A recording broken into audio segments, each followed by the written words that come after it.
Here are the people I cared dearly about. My past grandmother, Leah, who was born in 1911, and often told me about the man lighting the streets of Paris when she was a kid. Here she is with my two lovely daughters, Rebecca and Chanel. Yes, her great grandchildren that she was fortunate to know until they were in their 20s. At the birth of my grandmother, 12 cities with more than 1 million inhabitants, and Paris was the fifth biggest city. The world counted 1.6 billion inhabitants and consumed 50 exajoules per year worth of energy, mostly coal at the time. Fast forward to today. Leah is no longer with us. She would have been 110 years old. And my children are in their 30s, pure millennials. Very concerned about climate change, inequalities, and more broadly, sustainability. There are now more than 550 cities with more than 1 million inhabitants. Paris is only the 26th largest. We are a total of 7.8 billion inhabitants in the world, adding 1.6 billion, yes, total of mankind in 1911 in just the last 20 years. During this time, the Champs-Élysées have dramatically changed. Lots of cars, lots of lights. Just between 1900 and 2010, the world primary energy consumption per capita has increased more than 14 times, and since 2010, it didn't slow down by any means, except slightly during the pandemic, for a total of 556 exajoules. And I wouldn't be sharing all these numbers with you, nor left my corporate world to try to have an impact on business sustainability if my daughters a couple of years ago asked me a simple question. Dad, why are you still using your diesel car? Because this is my company car, I answered. I used to be a vice president of marketing at Oracle back then. More concerned about the pipeline and sales target, to be honest, than CO2 emission. But I saw on their face that this was important, as it is to all the generations that are 40 or less. That they're concerned about their future, their kids' future. Let's not mention my future great-grandchildren, which I hope I will know like my grandmother did. Do you care about your children, grandchildren, and great-grandchildren? I'm sure you do. But I'm a geek, so I figured there must be a way for innovation to be able to try to solve this problem. So I stumbled on this miracle, this fantastic innovation. If we were to cover only 1.2% of the Sahara with solar panels, it would be enough to provide energy to the entire planet for the year. At the same time, the countries representing 65% of the global GDP committed to be net zero, i.e. no CO2 emission, by 2050 during the Paris Accord back in 2016. The awareness of the finance world also has been evolving, and during the recent period, the investment in business for good, or ESG, name it the way you want, did grow from 23 to 40 trillion dollars.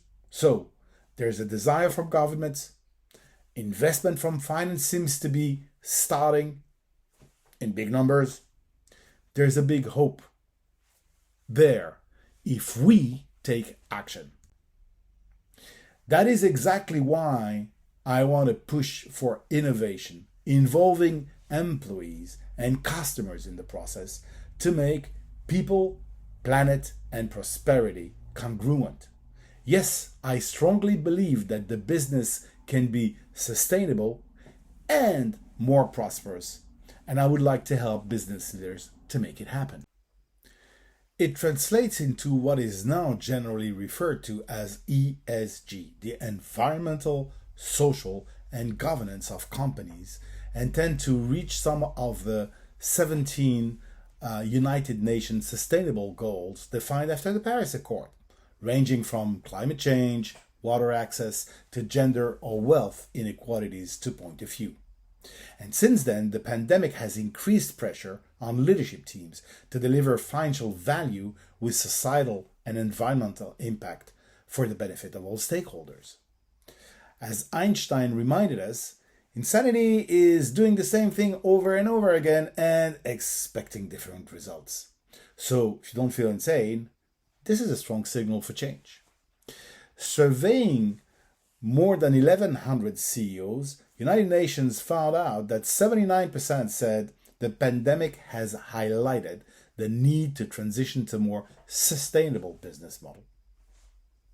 Accenture even found out that actually the ones that were the most deeply embedded sustainability management practices outperformed by 21% on both profitability and positive environmental and societal outcomes. So how is ESG addressed today? You can see it everywhere when you shop. Lots of self-claimed green products, all natural or eco-friendly, with a multitude of uncertified labels reinforcing the claim when the reality is very different when you look better.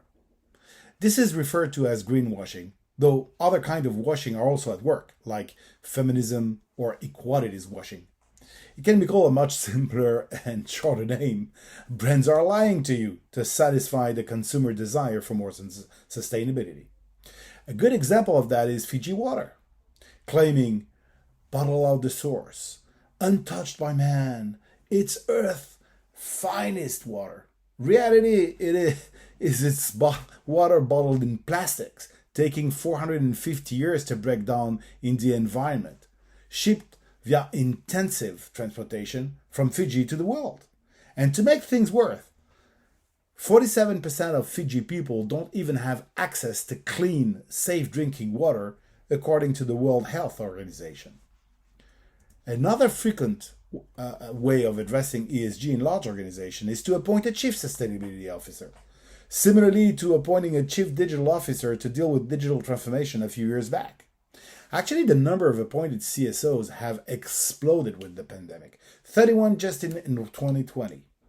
But when we take a look at what CSOs are facing, I can't help doing a parallel with the CDOs before the pandemic. Back then, digital was good to have, but during the lockdown, it was a matter of life and death for all businesses. Sustainability is about to become the same, a must-have. But for now, CSOs have limited time with their CEOs. Lucky are those reporting directly to him or her.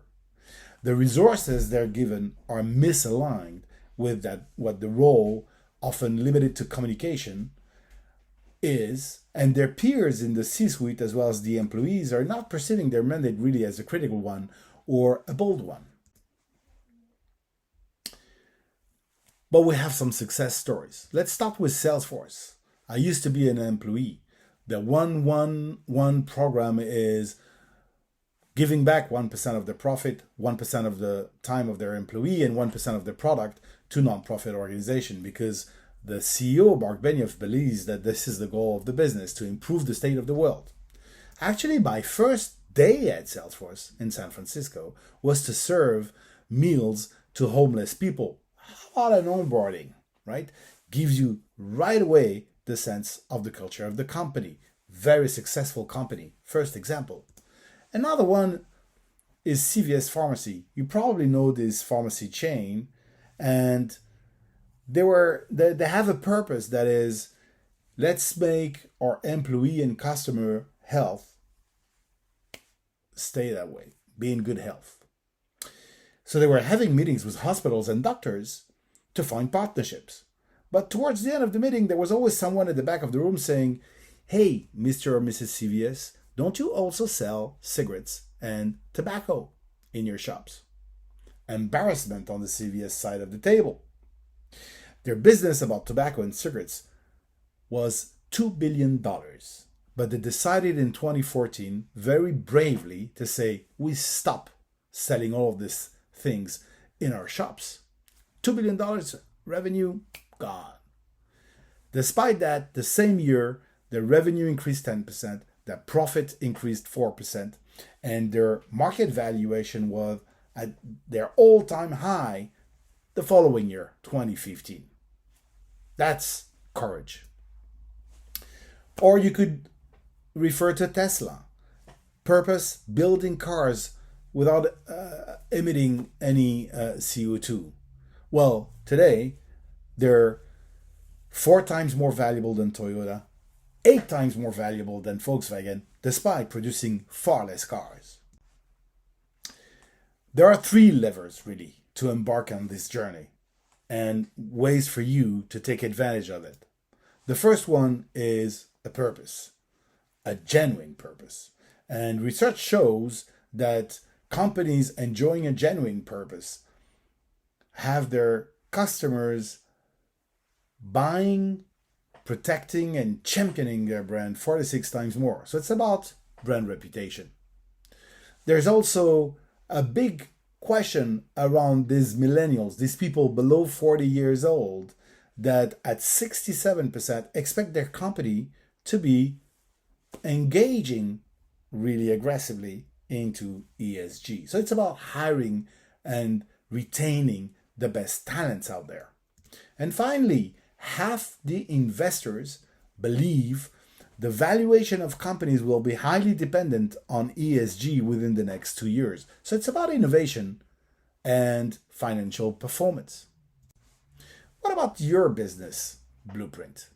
It must look something like that. You have customers, you have teams and resources, you create value with your offer and your value proposition, you capture value with your revenue model and price compared to your costs, and you deliver value within the channels where you sell and when you sell, together with an ecosystem of partners to distribute and or to create your offer. What about injecting the people and planet dimension to the entire business blueprint to turn it into an eco-social responsible one? In weeks, not months. I can support you with the 3P program. 4 simple phases. Assessment to understand where you are, compare that where you want to be against one or several of the 17 United Nations goals and dimension your gaps. Educate your employees with the 3P Fresk workshop, 3 hours of fun to learn more about this and spot your champions, the people who are willing to engage the most in this effort. Then a blueprint workshop with your management committee to instantiate for the first time your 3P blueprint and present it to champions so you would align champions and leaders. And finally, embark into the development of the final version of your blueprint, co-creating it with your customers. So you will have at the end of it an eco-social responsible blueprint resonating with your customers from day one that you're ready to announce, tell the story, and deploy in your company.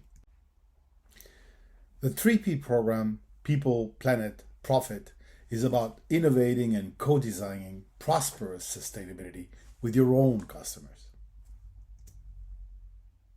Don't you want someone to do something about that solar panel project in the Sahara? Like me? Whatever it is, let's enroll today on a 3P program made for you and your business. Talk to you soon.